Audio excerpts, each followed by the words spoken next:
This is Ryan Gorsey, publisher of BearTerritory.net for Fox Sports Next and Scout.com, here with Hunter Hewitt of the San Francisco Chronicle at California Memorial Stadium, and we are ready for the showdown with number 2 Oregon up at Autzen Stadium, where it apparently never rains except for half the time. This is this week's version of 3 and Out.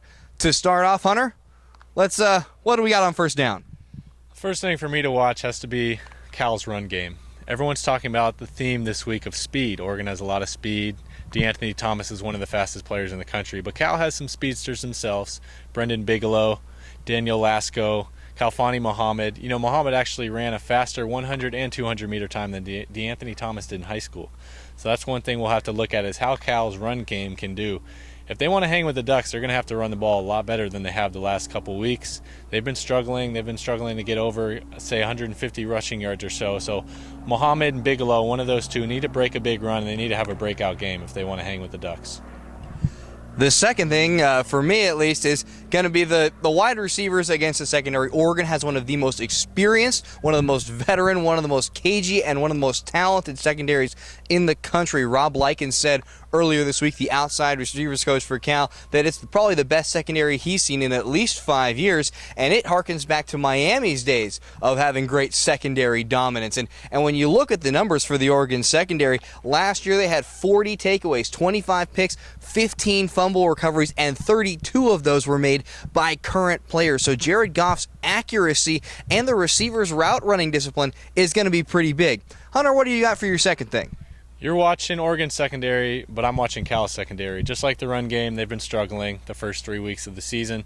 Defensive coordinator Andy Booth said he wants some stability. He wants to see the same guys out there, and he got that for the last 2 weeks. Michael Lowe, Cameron Jackson, Stephen McLaren, Demarie Drew have been able to get 2 weeks of practice together. And I talked with Michael Lowe. He told me that's been really helpful. They've been able to get some familiarity with each other, some camaraderie, understand each other's tendencies. And they're going to need that. They're going to need to understand each other because they're going against one of the best offenses in the country. Oregon ranks second in yards, second in points per game. Very explosive offense, and Cal's defense needs to rise to the occasion if they want a chance to win this game.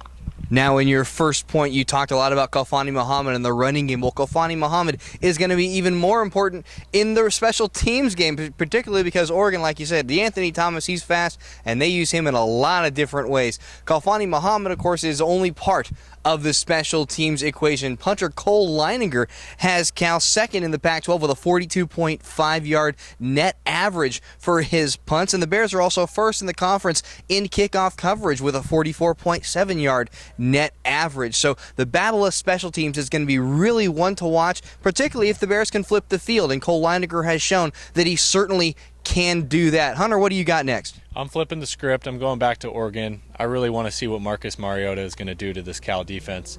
They got lucky a couple weeks ago. They got to dodge the prospect of playing against Heisman candidate Braxton Miller of Ohio State.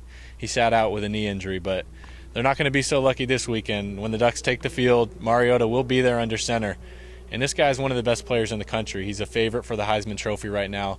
So we're going to see how this Bears defense reacts when they go against a guy who can throw the ball, he can run, he's playing with a whole lot of confidence right now. So we'll see how this struggling defense can respond. My last thing is going to be what we all saw on The Drive this week on the Pac-12 networks, and that's a little bit of the battle between Kyrie Fort and Michael Barton. Michael Barton missed last week and last game because of a sprained knee, but he has since kind of emerged as a favorite on the weak side linebacking side with Kyrie Fort kind of taking a bit of a step back, and we saw that again on The Drive on the Pac-12 networks this week, where Sonny Dykes challenged Kyrie Fort and says, you should be, you could be, you ought to be, but right now you aren't. And that's really something that Kyrie Fort, the Penn State transfer, he really needs to play like he looks, because Lord knows he certainly looks like he could run through a brick wall. So we really need to see a little bit more out of him.